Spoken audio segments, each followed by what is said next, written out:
আসন্ন মৃত্যুগ্রস্ত মহারাজ পরীক্ষিতের সভাতে গিয়ে পরমহংস শিরোমণি সুখদেব গোস্বামী পাদ যেভাবে শ্রীমদ্ ভাগবত সপ্তাহ জ্ঞান যোগের অনুষ্ঠান করেছিলেন, সেই ক্রম অনুসারে আজ হলো তাহার পঞ্চম দিবস। গতকালকে আমরা ভগবান শ্রীকৃষ্ণের বাল লীলা ও আবির্ভাব লীলা বা জন্মলীলা পর্যন্ত আস্বাদন করেছিলাম। আজ তার পরবর্তী বিষয় আমরা আস্বাদন করব।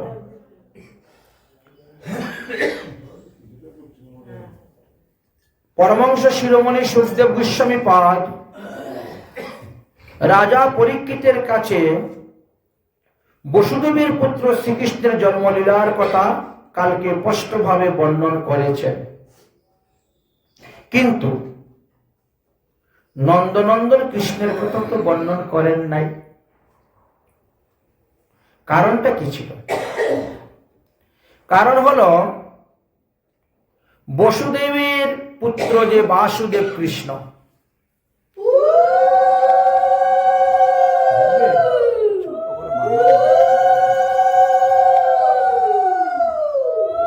বসুদেবের পুত্র যে বাসুদেব কৃষ্ণ, তার সহিত পরীক্ষিতদের একটা সম্বন্ধ ছিল, সম্পর্ক ছিল। এই জন্য সুখদেব গোস্বামী পাদ রাজা পরীক্ষিতের ধারণার প্রতিকূলে কোনো কিছু বলতে গেলেন না, তবে মধ্যে মধ্যে শুধু ইঙ্গিতের দ্বারা নন্দনন্দন শ্রীকৃষ্ণের জন্ম কর্ম লীলার কথাও বর্ণন করে গিয়েছেন। এই ব্রজধামে দুজন কৃষ্ণ লীলা করেছেন। একই দিনে একই সময়ে দুই স্থানে দুই মায়ের গর্ভ থেকে দুই কৃষ্ণ জন্ম নিয়েছিলেন, কিন্তু কথাটা খুবই গোপন ছিল। কেউই এর রহস্য জানতেন না, যারা জানতেন তারাও ভাঙতেন না রহস্যটা। একটা ভয় ছিল মনের মধ্যে, ভীতি, এই জন্য গোপন রেখেছিলেন। পরবর্তী সময়ে আমাদের গোস্বামী পাদগণ তারা এই কারণটাকে ভেঙ্গে আমাদেরকে বুঝিয়ে দিলেন যে এই ব্রজধামেতে দুই কৃষ্ণ লীলা করেছেন। এক হলেন দেবকী নন্দন কৃষ্ণ আর এক হলেন যশোদানন্দন কৃষ্ণ। কিন্তু পরমহংস শিরোমণি সুখদেব গোস্বামী পাদ সোজাসুজি ভাবে কখনো কোথাও বলেন নাই যে যশোদার ঘরেও একটি পুত্র হয়েছিল।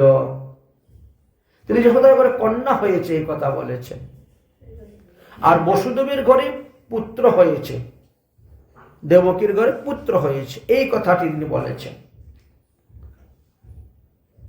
গোপন রেখেছিলেন। কিন্তু সবসময় গোপন রাখতে পারতেন না। মধ্যে মধ্যে শুধু ইঙ্গিতের দ্বারা নন্দনন্দন কৃষ্ণের জন্ম কথাও তিনি বর্ণন করে গিয়েছেন। কারণটা কি? কারণ হলো সুখদেব গোস্বামী পাদের অন্তরে যখন নন্দনন্দন লীলার লীলা মাধুর্য সিন্ধু উচ্চলিত হয়ে উঠত, তখন তার হৃদয়রূপী বেলাভূমিকে প্লাবিত করে দিত। তিনি তখন আর স্থির থাকতে পারতেন না, গোপন রাখতে পারতেন।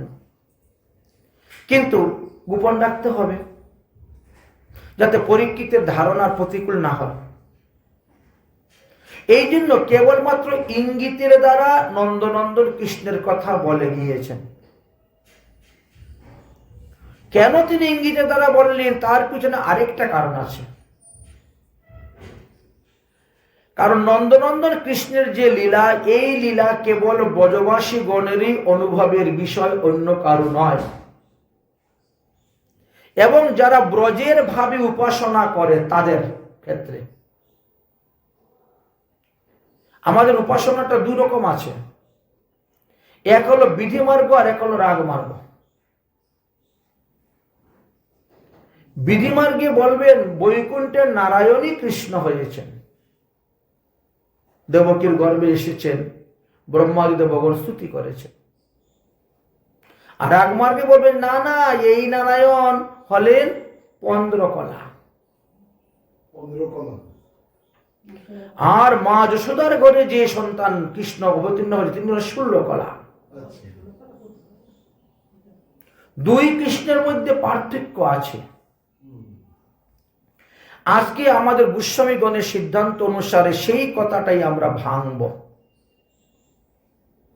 কেউ যদি জিজ্ঞেস করে আপনি কোন মন্ত্রে দীক্ষা নিয়েছেন, বলে কৃষ্ণ মন্ত্রে দীক্ষা নিয়েছি, লোকে বলে। যদি বলে কোন কৃষ্ণের মন্ত্রে দীক্ষা নিয়েছেন, তখন একটু থমকে যায়। এবার কি বলে কৃষ্ণ আবার কজন? গোস্বামীগণ বললেন এই যে গত দাপর যুগ গিয়েছে, এই দাপরে 3 কৃষ্ণ লীলা করেছেন। একজন বৃন্দাবনের কৃষ্ণ, একজন মথুরার কৃষ্ণ, আর একজন দ্বারকার কৃষ্ণ। 3 কৃষ্ণ লীলা করে গেছে 3 রকম। বৃন্দাবনের কৃষ্ণের প্রিয়সী শ্রীমতী রাধারানী, মথুরার কৃষ্ণের প্রিয়সী হলেন কুবজা, আর দ্বারকার রুক্মিণী আদি এরা। এই জন্য লীলা আলাদা। দ্বারকার কৃষ্ণ ছিলেন 14 কলা, মথুরার কৃষ্ণ 15 কলা, আর বৃন্দাবনের কৃষ্ণ 16 কলা। আমাদের গোস্বামীগণ তার প্রমাণ দেওয়ার জন্য বিভিন্ন গ্রন্থ থেকে এনে 15টা শাস্ত্রের প্রমাণ দিয়েছেন যে 2 কৃষ্ণ এক নয়, 2 কৃষ্ণ আলাদা। কেউ বুঝতে পারে না, একমাত্র মহাপ্রভু এটা ভেঙে গিয়েছেন। ভগবান শ্রীকৃষ্ণের এই লীলা রহস্য কথা এই 500 বছর আগে মহাপ্রভু আসলেন, তখন এটা ভেঙে দিলেন। আর তিনিই তো জানেন তিনার লীলা, তিনি তো রাধা কৃষ্ণের মিলিত তনু। আমাদের রূপ গোস্বামী পাদ এত বড় পণ্ডিত হওয়া সত্ত্বেও তিনিও বুঝতে পারেন নাই। রূপ গোস্বামী পাদ যখন বৃন্দাবন থেকে নীলাচলে যাচ্ছেন পায়ে হেঁটে, তো যাওয়ার সময় রাস্তায় তিনি একটা গ্রন্থ লিখে লিখে যাচ্ছেন, বুঝেছেন? লিখতে লিখতে লিখতে লিখতে গিয়েছেন, মহাপ্রভুকে শুনিয়েছেন। তখন মহাপ্রভু বলছে তুমি ভুল করেছ, তুমি বৃন্দাবনের কৃষ্ণ, মথুরার কৃষ্ণ, দ্বারকার কৃষ্ণ এক করে দিয়েছ। ওটা তো এক নয়, আলাদা। বৃন্দাবনের কৃষ্ণ আলাদা, মথুরার কৃষ্ণ আলাদা, দ্বারকার কৃষ্ণ আলাদা। অতএব তোমার এই নাটক চলবে না। যে গ্রন্থ লিখেছেন এই নাটকটা চলবে না। তিনি নাটক আকারে লিখেছেন গ্রন্থটা। তাহলে কি করা যায়? এটাকে 2 ভাগে ভাগ করো। বৃন্দাবনের কৃষ্ণের জন্য একটা নাটক, আর দ্বারকার কৃষ্ণের জন্য একটা নাটক, বুঝেছেন? তাই এই জন্য বললেন একটা বিদগ্ধ মাধব নাটক আর একটা ললিত মাধব নাটক। তারপরে আমাদের গোস্বামীগণ মহাপ্রভুর কাছ থেকে সেই শিক্ষা পাওয়ার পরে এবার তারা ভাগ করেছেন। ভাগ করে আমাদেরকে দেখাইলেন। সুখদেব এই কারণেই বলেন নাই, কারণ এই নন্দনন্দন কৃষ্ণ হলেন একমাত্র ব্রজ উপাসকদের জন্য, অন্যদের জন্য নয়। তাই সুখদেব গোস্বামী ইঙ্গিতময় বাক্যের দ্বারা বলেছিলেন, পরীক্ষিত পর্যন্ত বুঝতে পারে নাই এই লীলা রহস্যটি। কেন? বলে বুঝিবে রসিক ভক্ত, না বুঝিবে আন। ওইখানে শ্রী শ্রী ভক্তি রসামৃত সিন্ধু থেকে তুললেন টিকা। বলেন দ্বারকাতে, হস্তিনাপুরে, ইন্দ্রপ্রস্থে এবং কুণ্ডকপুরেতে যে কৃষ্ণ লীলা করেছেন তিনি হলেন পূর্ণ ব্রহ্ম। তারপরে পূর্ণতর ব্রহ্ম, তারপরে পূর্ণতম ব্রহ্ম। 3টা ভাগ করলেন। মথুরায় অবন্তিকাপুরে পুকুরে যে কৃষ্ণ লীলা করেছে তিনি পূর্ণতর ব্রহ্ম, পূর্ণ ব্রহ্ম, পূর্ণতর ব্রহ্ম। বৃন্দাবনে, গোকুলে, নন্দালয়ে, 84 কোটি ব্রজমণ্ডলে যে কৃষ্ণ লীলা করেছে তিনি পূর্ণতম ব্রহ্ম। শুনেছেন? তারপরে আনলেন পদ্মপুরাণ থেকে শ্লোক তুলে। পদ্মপুরাণের উত্তরখণ্ডে সদাশিব নারদ সংবাদের মধ্যে লেখা আছে, সেইখানে বললেন যে দ্বারকার কৃষ্ণটার মধ্যে 55টি গুণ ছিল এবং তিনি 14 কলা। মথুরার কৃষ্ণ পণ্ডকলা ছিল 60টি গুণ। আর গোকুলে যে কৃষ্ণ অবতীর্ণ হয়েছে 16 কলায় পরিপূর্ণ 64টা গুণ। উভয় দিকে বিচার করলেন। ব্রজের কৃষ্ণের 8টি ছিল বহিরঙ্গা লীলা, 8টি ছিল অন্তরঙ্গা লীলা বা 8টি শক্তি। 8টি বহিরঙ্গা শক্তি, 8টি অন্তরঙ্গা শক্তি। ব্রজনন্দন কৃষ্ণকে এই জন্য 16 কলায় পরিপূর্ণ বলা হয়ে থাকে। তিনি 16 কলাধারী, আর বাকিরা কম। তাই ব্রজেন্দ্রনন্দন শ্রীকৃষ্ণ যে সচ্চিত আনন্দ, এই আনন্দ থেকে লাদিনী শক্তি থেকে রাধারানীর আবির্ভাব হয়েছিলেন, প্রমাণ দিলেন।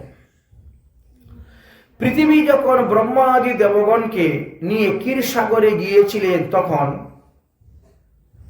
আকাশবাণী হয়েছিল, ভাগবতে লেখা আছে, অত অহম অংশেন ভাগেন দৈবিকং পুত্রতাম পুত্র।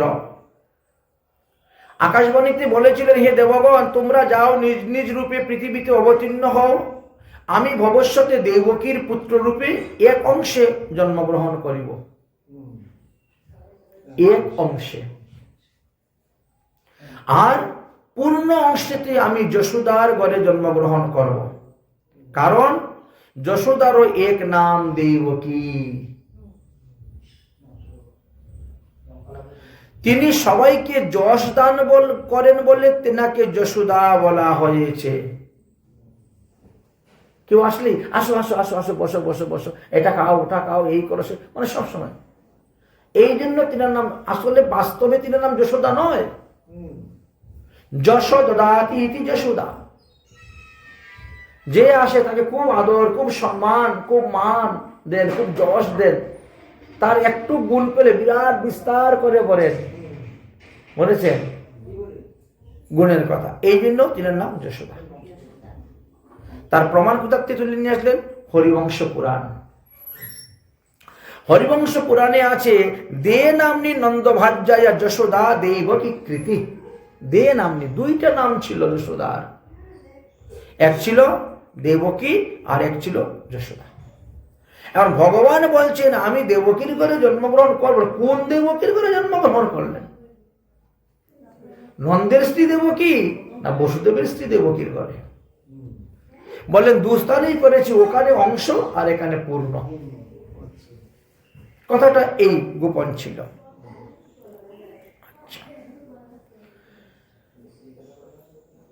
তারপরে দেবী পুরাণ থেকে আনলেন, সেখান থেকে দিলেন, প্রমাণ দিলেন।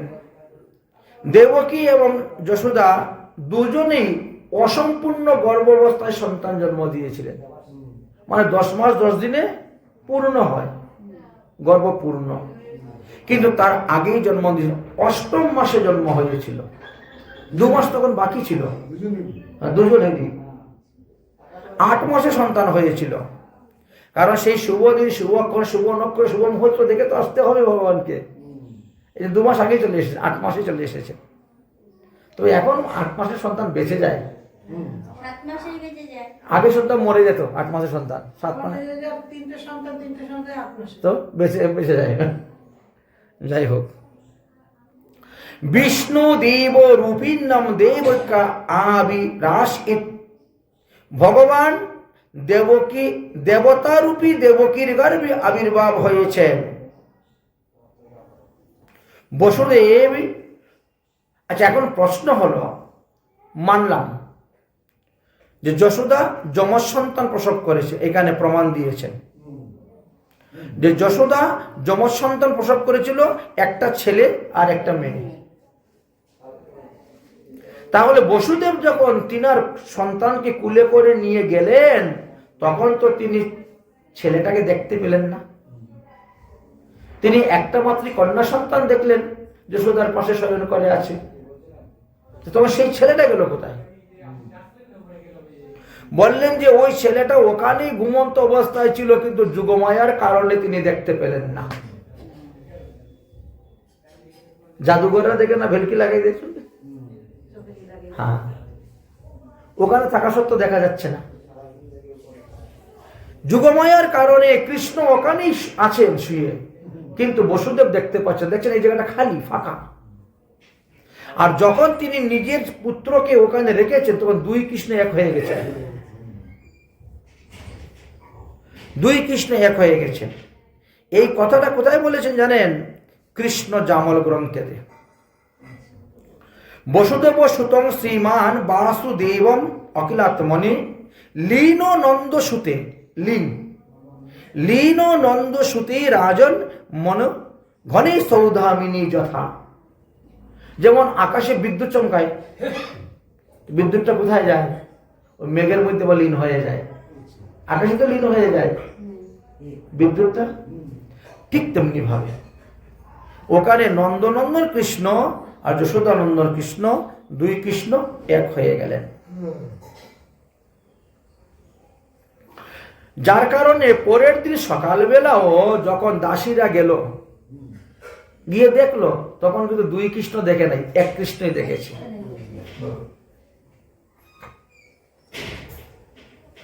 বলছেন যখন পূর্ণ ব্রহ্ম ভগবান শ্রীকৃষ্ণ অবতার হন, তখন যত যত অবতার আছে সমস্ত অবতার এসে তার মধ্যে মিলে যায়। বুঝেছেন? যত অবতার আছে সমস্ত অবতার তিনার মধ্যে এসে উপস্থিত হয়ে যাবে, মিলে যাবে। তবেই তো ভগবান পূর্ণ হলেন, নাহলে পূর্ণ ভগবান হলেন কেমন করে? তাই বলছেন পূর্ণ পূর্ণ ভগবান অবতার হয় যেই কালে, আর সব অবতার তাতে আসি মিলে। নারায়ণ, চতুর্ভুজ, মৎস্য আদি অবতার, যুগ অবতার, মন্বন্তর অবতার যত আছে আর। অতএব ভগবান শ্রীকৃষ্ণের শরীরে সব অবতারই আছেন। তিনার পূজা করলে সমস্ত সবার পূজা হয়ে যায়। এই জন্য সব আসি কৃষ্ণের শরীরে হলেন অবতীর্ণ, অতএব কৃষ্ণ ভগবান পূর্ণ। এই জন্য তেনাকে পূর্ণতম বলা হয়েছে। রুদ্রজামল গ্রন্থ থেকে আরেকটি তুললেন, বললেন যে শ্রী গোবিন্দ রাধারানীর কাছে প্রতিজ্ঞাবদ্ধ যে বৃন্দাবনম পরিত্যজ্যম একপাদম ন গচ্ছামি। হে রাধারানী, আমি প্রতিজ্ঞা করে বলছি তোমার কাছে, বৃন্দাবন ধাম ত্যাগ করে আমি এক পাও কোথায়ও যাব না। ঠিক আছে?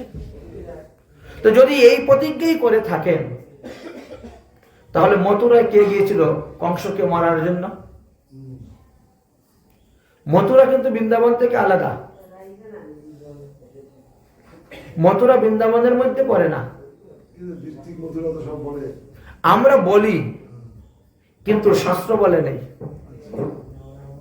মথুরাকে ব্রজ বলেও ধরে নাই, কারণ ব্রজ করত রাধারানী যেখানে যেখানে গিয়েছেন লীলা করেছেন, ওখানে তো রাধারানী যান নাই, মথুরাতে লীলা হয় নাই। হ্যাঁ, আরো একটি প্রমাণ আমরা পাই এই শ্রীমদ্ ভাগবত মহাপুরাণে। বুঝেছেন? ভাগবতের দশম স্কন্ধের ৫ম অধ্যায়ের ১ নম্বর শ্লোক, দশম স্কন্ধের ৫ম অধ্যায় ১ নম্বর শ্লোক কি বলছেন? নন্দ আত্মজ উৎপন্নে জাতাল্লাদ মহামনা আহূয় বিপ্রাণং বেদ জ্ঞান স্নানম শৌচি অলঙ্কৃতম। স্নাত শৌচি অলঙ্কৃত। এখানে কি বলছেন? নন্দ আত্মজ উৎপন্নে। এবার আত্মজ সন্তান কাকে বলা হয়? নিজের ঔরজাত সন্তানকে বলা হয় আত্মজ। যদি আপনার ঔরসে আপনার স্ত্রীর ঘরে সন্তান জন্মগ্রহণ করে, তখন তাকে বলা হয় আত্মজ পুত্র। এখানে আত্মজ শব্দ দিয়েছে। যদি আপনার দ্বারা সন্তান উৎপাদন না হয় এবং আপনার আদেশ অনুসারে তিনি অন্য কোনো পুরুষের কাছ থেকে সন্তান নিয়ে আসেন, তাকে বলা হবে ক্ষেত্রজ পুত্র। এইভাবে সন্তান উৎপাদন হলো না, তা কারোর কাছ থেকে দত্তকে নিয়ে এসে গেছেন, তা দত্তক পুত্র, তারপরে পালিত পুত্র, মন্ত্রজ পুত্র, বরজ পুত্র, ধর্মপুত্র, এইভাবে পুত্র 7 প্রকারের তৈরি করা যায়। 7 প্রকারের পুত্রের মধ্যে 1 প্রকার পুত্র আপনার থাকা চাই, বুঝেছেন? তো এই স্থানেতে এই কথাই আলোচনা করে দেখাচ্ছেন যে দেখেন ওখানে নন্দ আত্মজ্য উৎপন্নের জাতাল্লাদ মহামনা বলেছেন সুখদেব গোস্বামী পাদ। তার মানে যশোদার ঘরে একটি পুত্র সন্তান হয়েছে, যশোদা যমজ সন্তান জন্ম দিয়েছেন। দেবী ভাগবতের 3য় স্কন্ধের 8ম অধ্যায়ের 1 নম্বর শ্লোকেও তার প্রমাণ দিয়েছেন।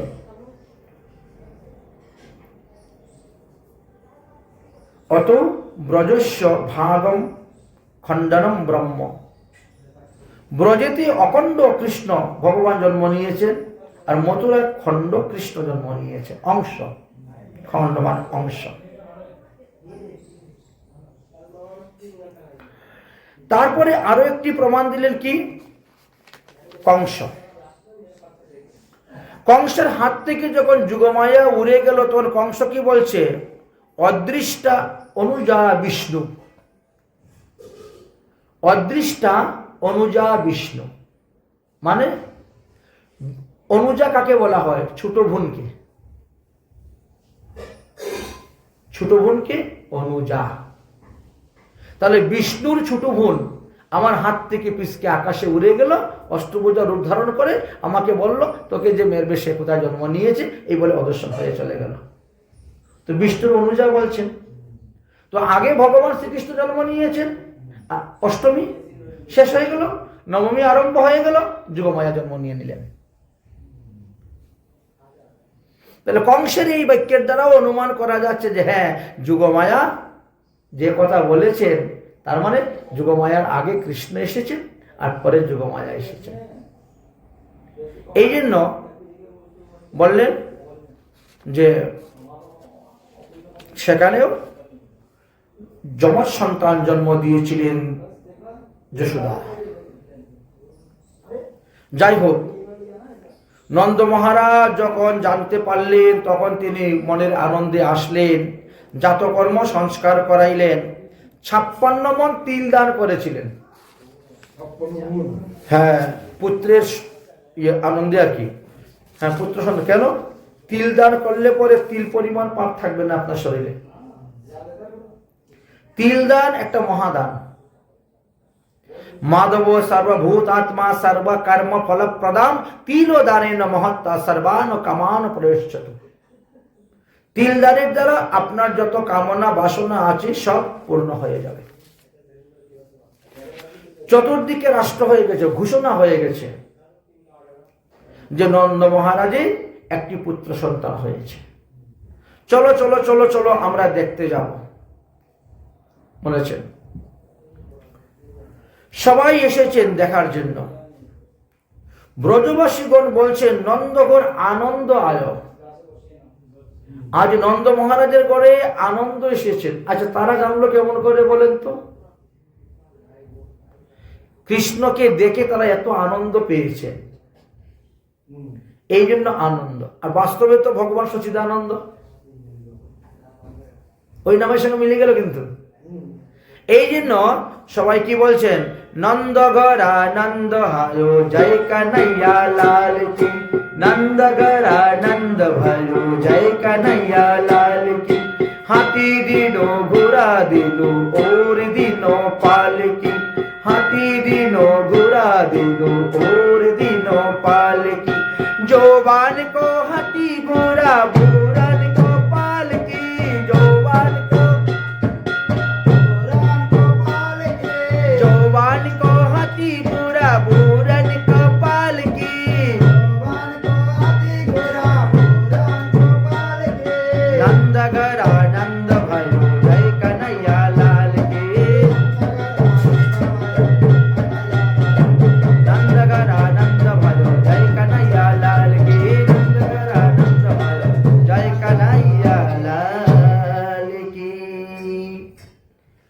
তাই নন্দ ঘরে আনন্দ এসেছেন, তাই সবাই আনন্দের সহিত নৃত্য করতে শুরু করেছে। নন্দ মহারাজ আনন্দ উৎসব করতে কি করছেন, দধির মধ্যে হলুদ মিশ্রিত করেছেন, করে সবার কপালে দিচ্ছেন, অঙ্গনে ঢেলে দিয়ে গড়াগড়ি করতে শুরু করেছেন। আর ব্রজগোপীরা কি গান গাচ্ছেন, আজ গোবিন্দ গোকুলে আয়ো, গোবিন্দ গোকুলে আয়ো, গোবিন্দ গোকুলে আয়ো, গোবিন্দ গোকুলে আয়ো। ও নন্দ ভবন মে নবদ বাজে, নন্দ ভবন মে মঙ্গল মধুর ভাদাইও, গোবিন্দ গোকুলে আয়ো, গোবিন্দ গোকুলে আয়ো, গোবিন্দ গোকুলে আয়ো।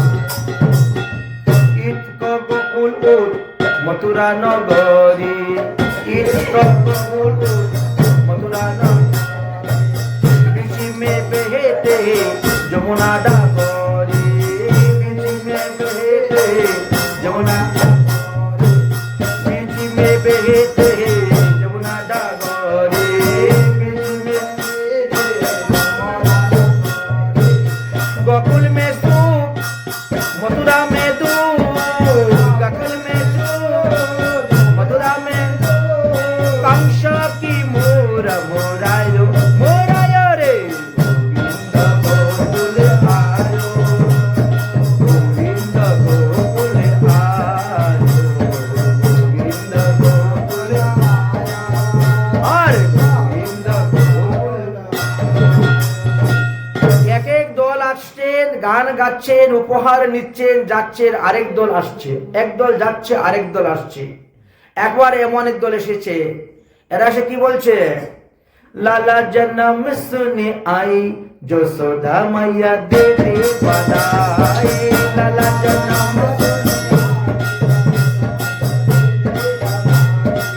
দে দে বাদাই মাইয়া দে দে বাদাই, দে দে বাদাই মাইয়া দে দে বাদাই, ও দে দে বাদাই মাইয়া দে দে বাদাই, দে দে বাদাই মাইয়া দে দে বাদাই।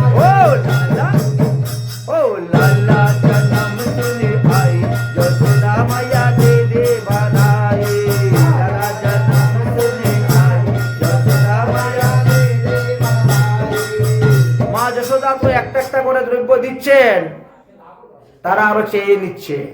अरे टिकी बिलोंगी झूमर बिलोंगी, टिकी बिलोंगी झूमर बिलोंगी, टीका बिलोंगी, अरे कुंडल की कर दे सगाई যশোদা मैया दे दे बधाई, लाला जन्म सुने ओ लाला जन्म सुने आई, যশোদা मैया दे दे बधाई।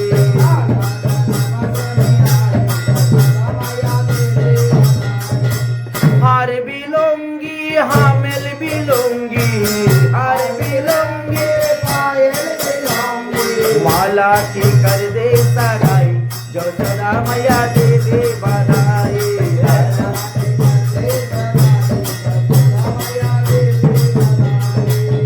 दे बधाई मैया दे दे बधाई, दे दे बधाई मैया दे दे बधाई। हाँ लाला अरे लाला जन्म सुने आई যশোদা मैया दे दे बधाई, लाला जन्म सुने आई যশোদা मैया दे दे। बोलो कृष्णचंद्र कन्हैया लाल की, नंद लाला की, नंद उत्सव की। এইভাবে নন্দ মহারাজের বাড়িতে উৎসব শুরু হয়েছে।